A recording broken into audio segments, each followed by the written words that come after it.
बांग्लादेश की national citizen party के जो कन्वीनर हैं नाहिद इस्लाम, उन्होंने बीबीसी बांग्ला को इंटरव्यू दिया और यह बोला कि साहब मैंने सुना है कि मोहम्मद यूनुस जो चीफ एडवाइजर हैं बांग्लादेश के, वो रिजाइन करना चाहते हैं और जो आर्मी है उन्होंने अब सींग अड़ा दिए हैं इसके पिछवाड़े में, आगे तो नहीं पीछे इसके सींग डाल दिए हैं। मैंने सर से पूछा, सर क्या बात है, आप क्यों रिजाइन करना चाहते हैं, आप तो आप इतना बढ़िया काम कर रहे हैं और ये कर रहे हैं वो। नहीं साहब, जब तक पॉलिटिकल पार्टीज में कंसेंसस नहीं होगा, जब तक सारी पॉलिटिकल पार्टीज एक साथ मेरे पीछे नहीं हो जाएंगी कि हाँ साहब आप हमारे लीडर हैं, फिर मैं कैसे काम करूंगा। मोहम्मद यूनुस को लगता था कि सरदार खुश होगा, शाबाशी देगा, लेकिन सरदार ने बोल दिया कितने आदमी थे और यूनुस बोल रहा है एक मोदी, और उन्होंने बोला अब तू गोली खा, नमक खाया है अब गोली खा। ये बांग्लादेश का एक नेचर है, पॉलिटिकल विक्टिमाइजेशन होता है, चाहे आदमी अच्छा हो चाहे बुरा हो। ये सबके साथ हो चुका है, ये सबके साथ हो चुका है बांग्लादेश में। ऐसा नहीं कि सिर्फ शेख हसीना, सबके साथ। जैसा कि आप सभी ने इंट्रो में देखा कि अब खबरें जो हैं वो ये आ रही हैं कि बांग्लादेश का मेजर चीफ यानी कि मोहम्मद यूनुस सर जो हैं, सर भी मैं क्यों कहूँ, मोहम्मद यूनुस जो हैं वो रिज़ाइन देना चाह रहे हैं, अपनी गद्दी से हटना चाह रहे हैं। वजह सिर्फ यही, उनसे पूछा गया अगर ऐसा क्या है कि आप ऐसा क्यों करना चाह रहे हैं, तो उनका यही जवाब था सारे पॉलिटिशियंस और बांग्लादेश की आवाम उनकी जी गुजरी करेगी तभी वो रहेंगे।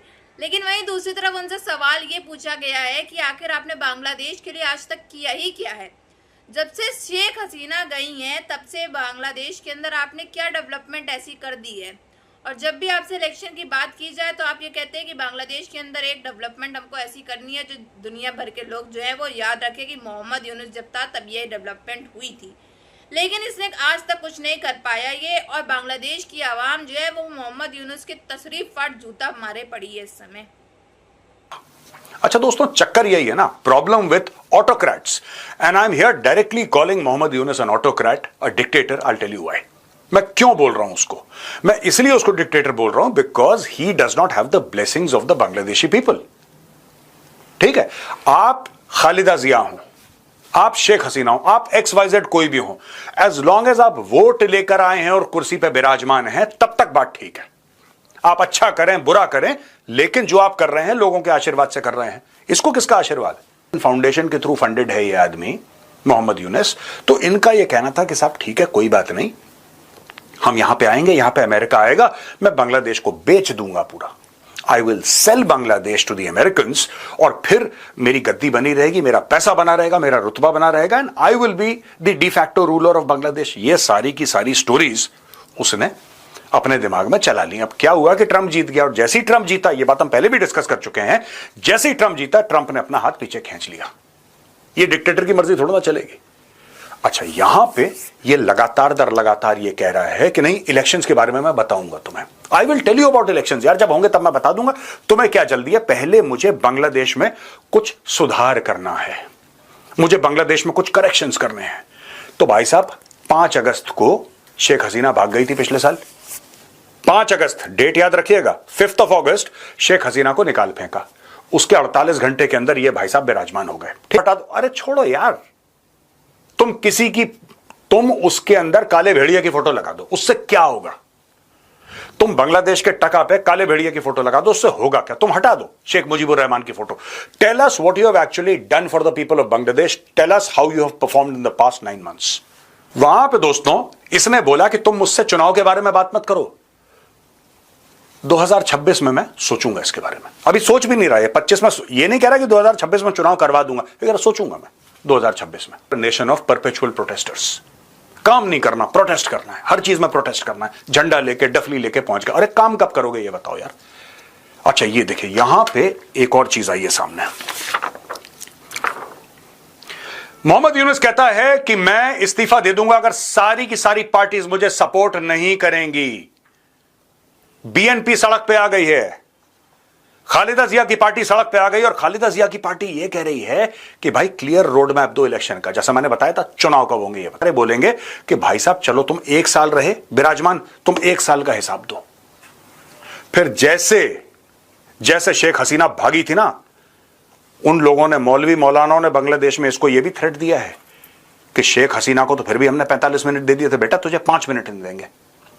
जो आर्मी चीफ है बांग्लादेश के, जनरल वकारुज़्ज़मान, उन्होंने एक मैसेज, एक थंडरस मैसेज उन्होंने डिलीवर किया और टारगेट था none other than interim ruler Mohammad Yunus. अब मोहम्मद इसलिए क्योंकि उसको पागलपन से मोह है, इसलिए नाम में ही मोहम्मद है। रिवाइंड करते हैं दोस्तों, अगस्त लास्ट ईयर ये मुद्दे में क्या हुआ था। जनरल वकर जो ज़मान है, वहाँ की आर्मी को समझ आ गया कि अगर बांग्लादेश ने भारत के साथ हाथ नहीं जोड़ा, जैसे यो यूनुस जोड़ने के लिए तैयार नहीं है, तो ये कंट्री तबाह हो जाएगी और ऐसे ट्रेमर्स बांग्लादेश के अंदर आने वाले हैं, या कह लीजिए पूरे के पूरे इंडियन सब कॉन्टिनेंट में आने वाले हैं। शेकअप होने वाला है ये पूरा area.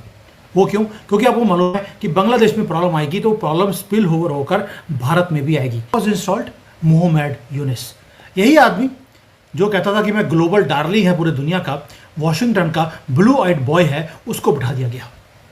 And what happened was, इस केयर टेकर आदमी जो आया था केयर टेकर करने के लिए कि 3 महीने में इलेक्शन करवानी है, लेकिन उसने टर्न कर दिया कंट्री को एक डेंजरस डिक्टेटरशिप की तरफ। इसने प्रॉमिस किया था फ्री एंड फेयर इलेक्शंस, लेकिन 1 साल हो गया है, वो कुछ भी नहीं कर रहा सिवाय अपनी जो पोजीशन है उसको और स्ट्रांग करता जा रहा। उतार दिया गया। वकर उस प्ले को, उस चीज़ को दोबारा दोहराना नहीं चाहते हैं, इसलिए उन्होंने बोल दिया कि इस साल दिसंबर तक इलेक्शन हो जाने चाहिए, वरना सूली पे टांग दी जाओगे। इस कंट्री में डेमोक्रेसी रिस्टोर होनी चाहिए। आर्मी का जो हमारे बैरक्स हैं वो वापस आने चाहिए। हर जगह पर आर्मी के बैरक्स लगाए हुए हैं। आर्मी की इज्जत ज़ीरो हुई पड़ी है। वो कहते हैं कि हमारी जो डिग्निटी है बांग्लादेश मिलिट्री की, वो वापस आनी चाहिए वर तक। एक इलेक्शंस, दूसरा कंट्री में स्टेबिलिटी, जो भारत से पंगा लिया हुआ है इसको ख़त्म करना है, और हमारा जो ऑनर है आर्मी का वो दोबारा से रीइंस्टेट किया जाए, जिहादियों को दबाया जाए।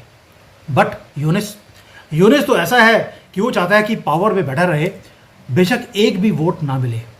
और उसने सड़कों के ऊपर हसीना की जो ये शेख हसीना है उसको बोलता था कि इसने रिग्ड इलेक्शन किए हैं, ये जीती नहीं है। और खुद जो आज बांग्लादेश में यूनुस को आंखें दिखा रहा है, इसको निकाल दिया जाए। और उसने बोल दिया, यूनुस ने बोला है एक रेडिकल ब्रिगेड तैयार किए जाए जिसका नाम है जुलाई डिक्लेरेशन। दोस्तों, यानी कि जो ये सेकुलर कंट्री था, इनके कॉन्स्टिट्यूशन में लिखा हुआ है बांग्लादेश के, यूनुस चाहता है कि जुलाई डिक्लेरेशन के अंडर बांग्लादेश को इस्लामिक डिक्टेटरशिप बनाया जाए। बांग्लादेश के हालात जो हैं वो पाकिस्तान से कुछ कम नहीं है। बांग्लादेश में भी ठीक महंगाई वैसे ही बढ़ चुकी है जैसे पाकिस्तान के सूरत हाल हैं। बांग्लादेश जो है वो एकदम डूबने की कगार में आ चुका है, क्योंकि मेजर चीफ जो है वहाँ का जो चीफ एडवाइज़र जो है वो मोहम्मद यूनुस, वो वहाँ पर है अपनी गद्दी पे, और ये पूरा तबाह करने में बांग्लादेश को लगे हुए हैं।